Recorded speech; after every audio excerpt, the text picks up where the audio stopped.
चलिए शुरुआत करते हैं आज की न्यूज़पेपर की। सबसे पहले हम न्यूज़ देखेंगे पीआईबी से। ठीक है, पीआईबी की आज की जो पहली न्यूज़ हम देख रहे हैं वो वर्ल्ड वाटर डे से रिलेटेड है। ठीक है, 22 मार्च थी कल, और 22 मार्च को हम सेलिब्रेट करते हैं विश्व जल दिवस। 2022 की जो थीम रखी गई है वो है ground water making the invisible visible. मतलब कि ग्राउंड वाटर, ज़मीन के नीचे जो मौजूद वाटर है वो इनविजिबल रहता है, हमको दिखता नहीं, लेकिन उसके जो फायदे हैं ना वो हमको आंखों से दिखाई देते हैं। Ground water is invisible but its impact is visible. हर जगह इसका इम्पैक्ट आपको दिखाई देगा।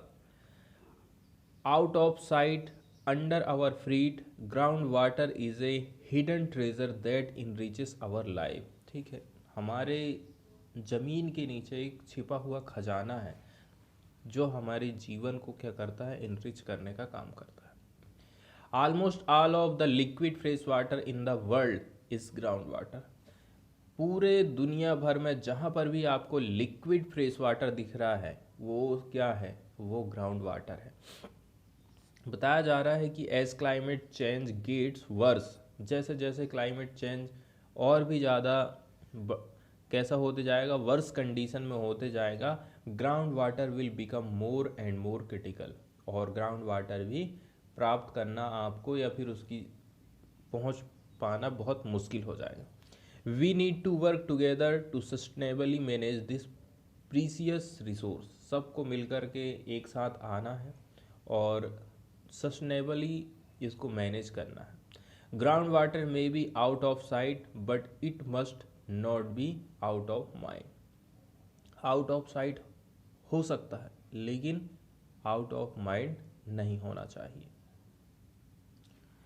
पीआईबी की अगली न्यूज़ है जिया राय से related. Miss Jiya Rai of navy children School, Navy children school Mumbai की ये लड़की हैं। ठीक है, swims across Palk strait in a record time. जो पाक स्ट्रेट है ये श्रीलंका हो गया, ये इंडिया हो गया, इसके बीच में जो 29 किलोमीटर की डिस्टेंस है, इस डिस्टेंस को इन्होंने मात्र 13 घंटे और 10 मिनट में पार कर लिया है। इसी के लिए इनका रिकॉर्ड बन गया है वर्ल्ड रिकॉर्ड। ठीक है, यही न्यूज़ आई है। मिस जिया राय जो कि लड़की हैं senior sailor of Indian navy Madan Rai की ये लड़की हैं। ये चलाते हैं MC-80 ARMS second INS Kunjali and student of navy children school Mumbai brought laurels to India by swimming across the Palk strait from Talaimannar से लेकर के धनुषकोडी। तलाई मन्नार आ जाता है श्रीलंका में और धनुषकोडी आ जाता है इंडिया में। 29 किलोमीटर की ये डिस्टेंस है, 13 घंटे और 10 मिनट में इन्होंने इसको पार किया है। 20 मार्च 2022 की ये बात है। ये जो बच्ची है वो ऑटिज्म स्पेक्ट्रम डिसऑर्डर का शिकार है। She achieved the feat at the age of 13 years 10 minute, है ना। A child with autism spectrum disorder, she achieved the feat at the age of 13 साल 10 महीना। 13 साल 10 महीना की उम्र में उन्होंने ये उपलब्धि हासिल करी है। Becoming the youngest and fastest female swimmer in the world to swim across the Palk strait. बताया जा रहा था record was earlier held by miss Bula Chaudhary who swam the distance 13 घंटा 52 मिनट। और इनका कितना, 13 घंटा 10 मिनट इन्होंने 20 तारीख को अचीव किया, 20 तारीख 2022, 20 मार्च 2022 को। और ये जो लड़की है बुला चौधरी 2004 में ये उपलब्धि हासिल करी थी। The event was conducted by the para swimming federation of India. तो ऐसे ही अपने मन से ये नहीं गई हैं, ये जो स्विमिंग है ना इसको कंडक्टेड किया गया था PSFI para swimming federation of India के द्वारा with cooperation from many agencies including the swimming federation of India, sports development authority, Tamil Nadu and autism society of India. ये सारी संस्थाएं इसमें शामिल थी। The Goa shipyard limited provided the swimmer financial sponsorship program. सबसे बड़ी जो चीज़ रहती है वो रहती है रुपए पैसे को लेकर के। तो इसके लिए गोवा शिपयार्ड लिमिटेड ने फाइनेंसरशिप प्रोग्राम प्रोवाइड किया था।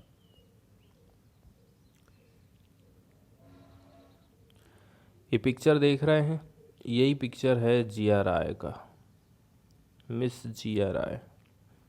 ठीक है, इन्होंने ही वर्ल्ड रिकॉर्ड बनाया अपने नाम पर।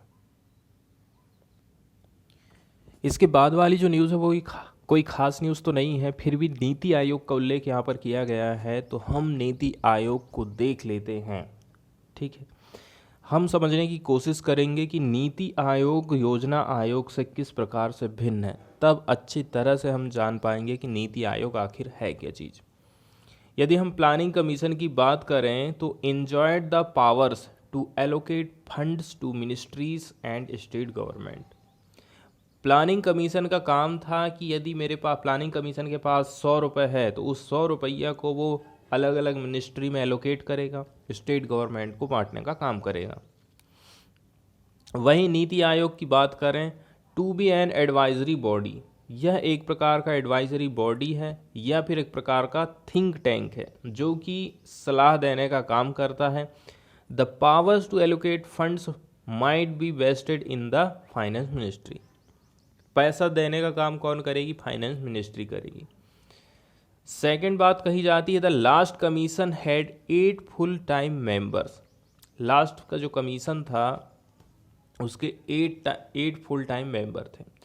The number of full time members could be fewer than planning commission. लेकिन नीति आयोग में हमेशा मेंबर जो है कम ही रहे हैं। स्टेट का जो रोल था was limited to the national development council and annual interaction during the plan meeting. तो जब भी ये योजना आयोग की बैठक होती थी तो स्टेट गवर्नमेंट का रोल लिमिटेड रहता था, है ना, क्योंकि जो नेशनल डेवलपमेंट काउंसिल है और जो एनुअल इंटरेक्शन होता है वहाँ पर केंद्र सरकार का ज़्यादा बोलबाला रहता था। इसके अलावा इसमें कहा जाता है नीति आयोग में कि state government are expected to be play a more significant role than they did in the planning commission. इसमें ज़्यादा रोल अदा करने की बात यहाँ पर करी जाती है। तीसरी बात, सेक्रेटरीज या फिर member secretaries were appointed through the as usual process. Normally process के माध्यम से सेक्रेटरी और सेक्रेटरी मेंबर को अपॉइंट करा जाता था। इसमें कहा जा रहा है कि secretaries to be known as the CEO to be appointed by the prime minister. इसमें प्राइम मिनिस्टर सीईओ को अपॉइंट करेगा। आगे बताया जा रहा, the full planning commission had no provision for part time member. जो फुल प्लानिंग कमीशन था उसमें ऐसा था कि पार्ट टाइम मेंबर का प्रावधान नहीं है, लेकिन इसमें कहा जा रहा है to have a number of part time member depending on the need from time to time. ज़रूरत के हिसाब से रखना है और उनको निकाल देना है। आगे बताया जा रहा, the commission reported to national development council that had state chief minister and lieutenant governor. Commission अपनी रिपोर्ट किसको देता था? नेशनल डेवलपमेंट काउंसिल को, और वो that had state chief minister and lieutenant governor. Governing council has state chief ministers and lieutenant governors. आगे बताया जा रहा है कि policy was formed by the commission and state were then consulted about allocation of fund. Policy बनाना किसका काम था? Commission का, और स्टेट से फिर कंसल्ट किया जाता था फंड के एलोकेशन से रिलेटेड। और नीति आयोग के संदर्भ में क्या होता है कि कंसल्टिंग स्टेट के साथ में कंसल्ट करना है जब पॉलिसी बन रही है। इसके बाद the decision on funds allocation, इसके बाद फिर फंड एलोकेशन के लिए डिसाइड करना है। Finally policy would be a result of that. उसके बाद रिजल्ट जो आएगा वो पॉलिसी के रूप में हमारे सामने आ जाएगा। बताया जा रहा है imposed policies on state and tight allocation of fund with project it approve. जो प्रोजेक्ट दिए गए हैं आपको उसके लिए पैसा हम दे रहे हैं, ऐसा केंद्र सरकार कहती थी राज्य सरकारों को। लेकिन नीति आयोग थिंक टैंक के काम करता है and does not have the power to impose policies. Policy को इम्पोज ये नहीं कर सकता है। मैप वाले सेक्शन से हम समझने की कोशिश करेंगे पाक स्ट्रेट के बारे में। ठीक है, इंडिया और ये श्रीलंका, इंडिया का जो साउथ वाला हिस्सा है और श्रीलंका का जो नॉर्थ वाला हिस्सा है, दोनों के बीच में स्थित है पाक स्ट्रेट। ठीक है, पाक स्ट्रेट के आप यदि पूरब की तरफ चले जाओगे तो बे ऑफ बंगाल पड़ जाएगा, नीचे की तरफ चले जाओगे तो इंडियन ओशियन है, और यदि आप पश्चिम की तरफ जाओगे तो वो पड़ता है लाक्षाद्वीप सी। एक और चीज़ है गल्फ ऑफ मन्नार। ठीक है, ऊपर तरफ पड़ जाता है आपका पाक स्ट्रेट और नीचे तरफ पड़ जाता है गल्फ ऑफ मन्नार, मन्नार की खाड़ी। मैप देख लिया आपने, इसके बाद आप देखेंगे इसके बारे में कुछ बेसिक फैक्ट। पाक स्ट्रेट आखिर है कहाँ पर ये स्ट्रेट? तो ये जो स्ट्रेट है ये पड़ता है इंडिया में तमिलनाडु, ठीक है, और श्रीलंका में जाफना डिस्ट्रिक्ट पड़ता है, of the northern province of the island nation Sri Lanka. Sri Lanka का जो जाफना डिस्ट्रिक्ट है वो, और इंडिया का तमिलनाडु स्टेट, दोनों के बीच में ये स्ट्रेट स्थित है। कनेक्ट करने की बात करें तो ये कनेक्ट करती है bay of Bengal in the north east with Palk bay in the south west. South west और north east, bay of Bengal पड़ जाएगी आपकी नॉर्थ ईस्ट में, और साउथ ईस्ट में पड़ जाता है आपका पाक बे। दोनों को ये कनेक्ट करने का काम करती है। बताया जा रहा several reverse flow into it, कई सारी नदियां हैं जो कि इसमें प्रवाहित होती हैं, including the Vaigai river of Tamil Nadu. Tamil Nadu river भी यहाँ पर जाकर के फ्लो होती है। The strait is named after Robert Palk who was a governor of Madras 1755 से 1763 during the company Raj period. किनके नाम पर इसका नाम पड़ा था? रॉबर्ट पार्क के नाम पर ये नाम पड़ा था। The unique features around park straight is that the waves around it to its north and south are high contrast। एक बार यहाँ पर और बताई जाती है कि पाक बे इज स्टडेड। ठीक है, पाक बे इज स्टडेड मतलब कि जो स्टडेड वर्ड आया उसका मतलब होता है डेकोरेटेड।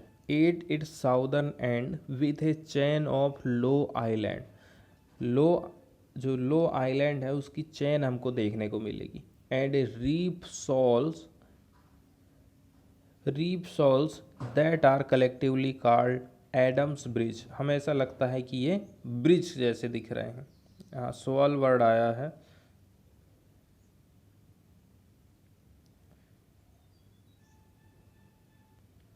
तो जो रीफ हो गई और लो आइलैंड हो गए, हमें ऐसा लगता है कि ये एक प्रकार से ब्रिज बन गया है। एडम्स ब्रिज नाम रखा गया है। It has historically been known in the Hindu mythology as Ram Setu, और हिंदू मिथोलॉजी में इसको राम सेतु कहा जाता है। That is the bridge of Rama. This chain extend between Dhanushkodi on Pamban island. कहाँ से? धनुषकोडी पंबन आइलैंड से चालू हुआ है। Also known as Rameswaram island in Tamil Nadu and Mannar island in Sri Lanka. Dhanushkodi से चालू हुआ है और ये इधर मन्नार तक गया है श्रीलंका में।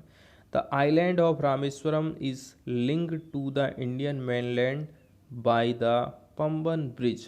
पंबन ब्रिज के माध्यम से ये मेनलैंड इंडियन के मेनलैंड से कैसा है? कनेक्टेड है। कौन सा आइलैंड? जहाँ पर रामेश्वरम है। अब इसके बाद हम खबरें देखेंगे द हिंदू से। पहली खबर हम देखने वाले हैं यूनियन कैबिनेट से रिलेटेड। यूनियन कैबिनेट ने अप्रूवल दे दिया है एमसीडी रीयूनिफिकेशन बिल को। ठीक है, अब यहाँ पर दिक्कत ये हो गई है कि अभी कुछ दिन पहले अरविंद केजरीवाल के द्वारा एक वीडियो जारी किया गया था। उसमें ये कहा गया था कि देखो, जो एमसीडी है, नगर पालिका या नगर निगम है दिल्ली, उसके चुनाव को केंद्र की सरकार ने अभी के लिए हाल फिलहाल में टाल दी है। उनका कहना है कि यहाँ पर 3 नगर निगम काम कर रही हैं, हम तीनों को मिला करके एक ठो नगर निगम करना चाहते हैं, इसलिए हमने अभी चुनाव को टाल दिया है। अब लेकिन दूसरी तरफ दिक्कत यहाँ पर यह हो जा रही है कि जिस प्रकार से पंजाब ने एक तरफा हराई है आप आम आदमी पार्टी ने बीजेपी को, और सभी को कहना चाहिए, तो इस बार भी आम आदमी पार्टी की लहर है। अभी हाल में ही यदि चुनाव हो जाता है तो इस बार फिर क्लीन स्वीप हो जाएगी बीजेपी। शायद इसी के चक्कर में ये जो चुनाव हैं टाले गए हैं, ऐसा कहना है आम आदमी पार्टी का। चुनाव आप करवाइए, ये तो यदि इनको एक करना है तो आप तो चुनाव के बाद भी कर सकते हो। दूसरी बात, इतने 7 साल हो गए जब तक आपने तो इनको एक नहीं किए, आज कैसे अचानक आपके मन में बात आ गई? तो ऐसे बहुत सारे क्वेश्चन हैं जो कि राइज किए जाते हैं। तो union cabinet on Tuesday cleared a bill that propose to unify 3 civic bodies in Delhi. Delhi की जो 3 सिविक बॉडीज हैं उनको एक करने का ये काम करेगा। The Delhi municipal corporation amendment bill 2022 इसका नाम रखा गया है, is expected to be tabled in parliament this week. इसी हफ्ते में इसमें कामकाज चालू हो जाएगा। The amendment process a unified municipal corporation of Delhi by subsuming the south Delhi municipal corporation, north Delhi municipal corporation, east Delhi municipal corporation, तीनों को मिलाकर के एक कर दिया जाएगा। द कॉरपोरेशन वाज ट्राइफ्रुक्टिग इन 2012। बताया जा रहा है कि 2012 में डिवाइडेड किया गया था इसको 3 भागों में, ताकि इसका जो कामकाज है, जो लोड है, वो कम हो सके। ठीक है, इसलिए उसको बांट दिया गया था। कहा जा रहा है the division of the corporation was uneven, ये सही नहीं था। इन term of territorial division and revenue generation, territorial division के हिसाब से और रिवेन्यू जनरेशन के हिसाब से कोई मतलब ही नहीं रहता डिवाइड करने का। As a result there is a huge gap in the resources available to the 3 corporation. एक जगह 100 रुपये मिल रहा है, दूसरी जगह 50 रुपये मिल रहा है, ऐसा इसमें गैप देखने को मिला। विस देयर ऑब्लिगेशन, इसके अलावा वाइडनिंग गैप कहा जाता है। The source said the gap has widened over time, increasing the financial difficulties of civic bodies। तो फाइनेंशियल डिफ़िकल्टीज आ रही थी, इसके लिए भी जो है 3 को हम एक बना रहे हैं। The corporation are not able to make timely payment of salaries, जो कॉरपोरेशन है टाइम टू टाइम सैलरी तक नहीं दे पा रही थी, एंड रिटायरमेंट बेनिफिट नहीं दे पा रही थी to employees, thereby creating serious impediments in maintaining civil service.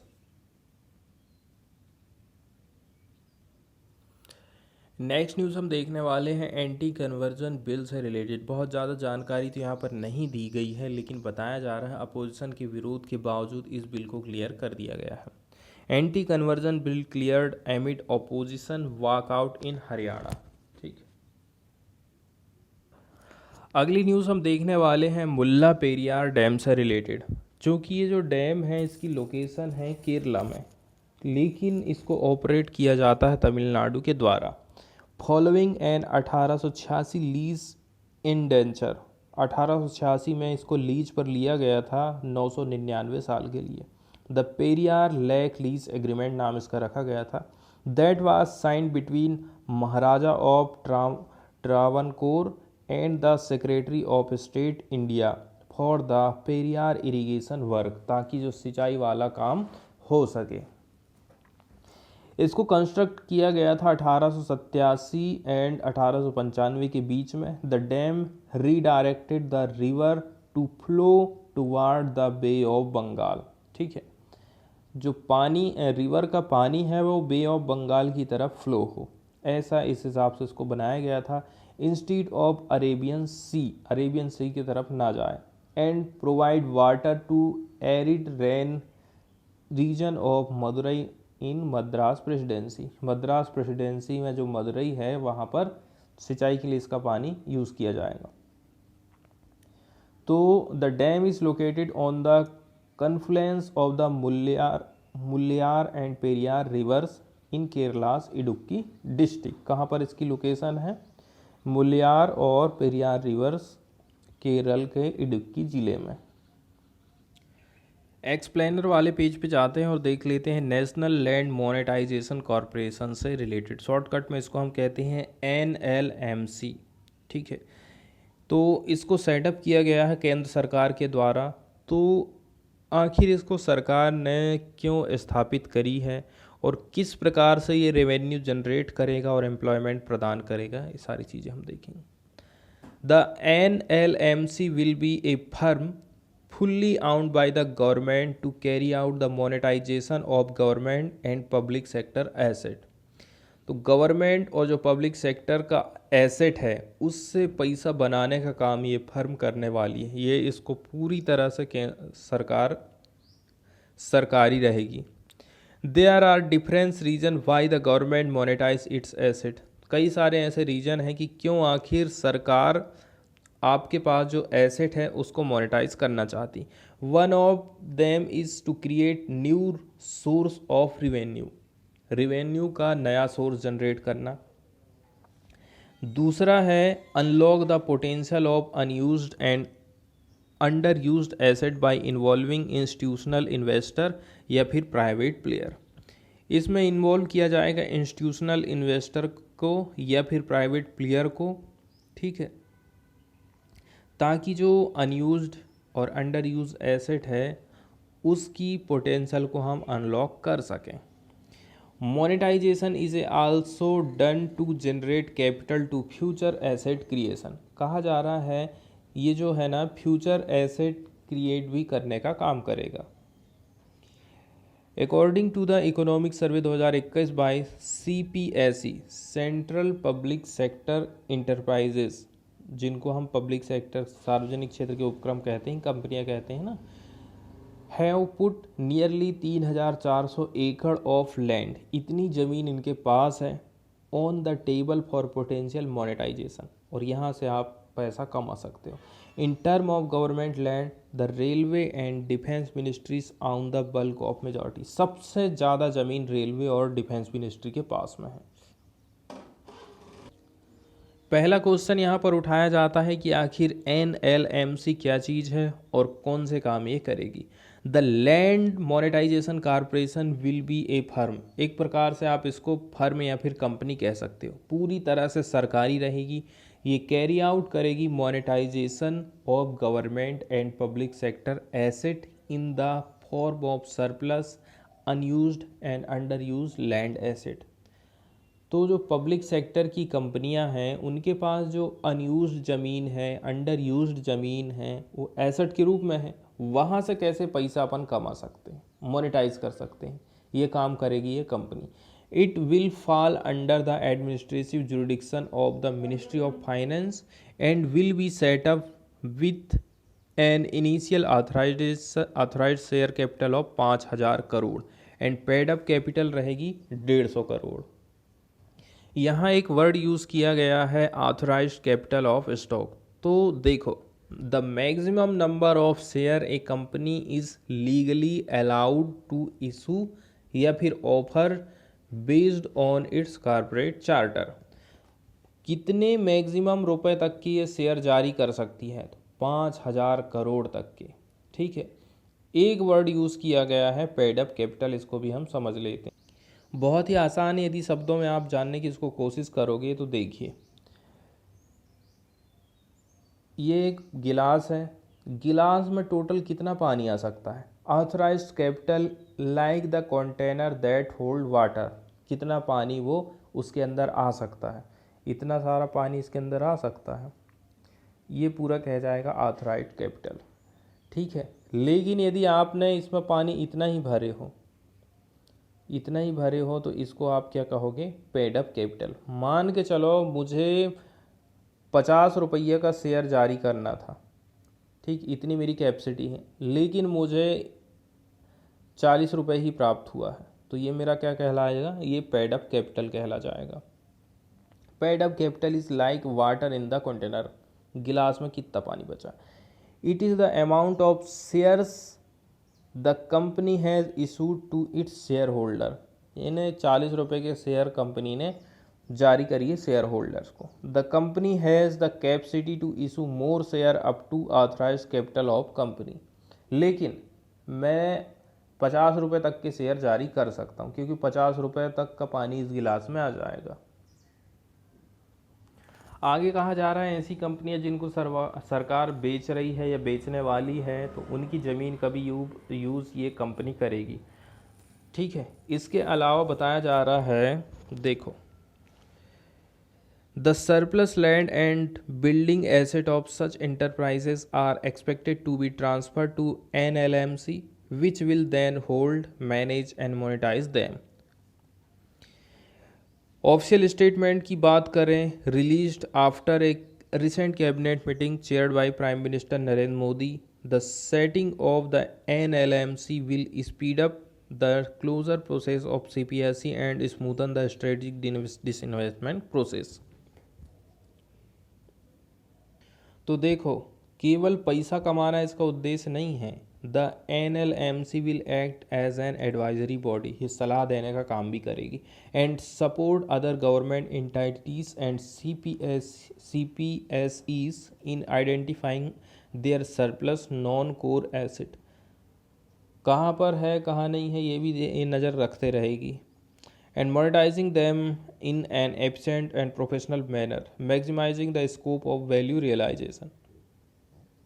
तो यहाँ पर मोनेटाइजेशन का मतलब बताया जा रहा है। जबकि government monetise its asset, it essentially means that it is transferring the revenue right of the asset, could be idle land, infrastructure, PSU to private player for a specified period of time. तो monetising का मतलब यहाँ बताया जा रहा है जो revenue के राइट है ना उसको ट्रांसफ़र करना, ठीक है, किसी भी एसेट के प्राइवेट प्लेयर को for a specific period of time. मान के चलो कि 5 साल के लिए हमें रिवेन्यू जनरेट करके दो, हमने किसी प्राइवेट कंपनी को ये अधिकार दे दिया है। In such transaction the government gets in return an upfront payment from the private entity. इसके बदले में प्राइवेट कंपनी सरकार को 150 जितना भी चाहे पैसा दे सकती। Regular share of the revenue generated from the asset, a promise of steady investment into the asset and the title right to the monetise asset.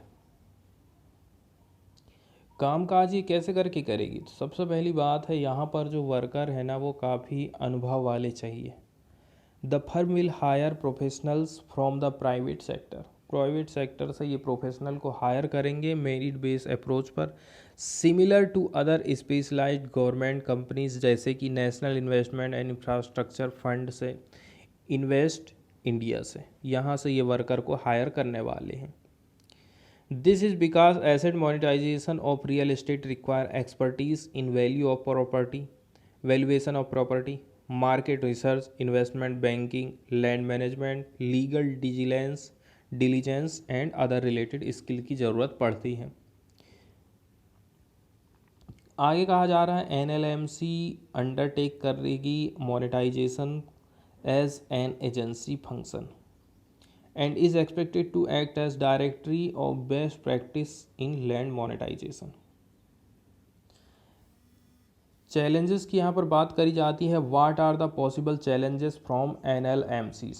ठीक है, तो the performance and productivity of NLMC will also depend on the government's performance. ठीक, सरकार की performance के ऊपर ये पूरी बात निर्भर है और डिसइन्वेस्टमेंट के टारगेट पर ये निर्भर है।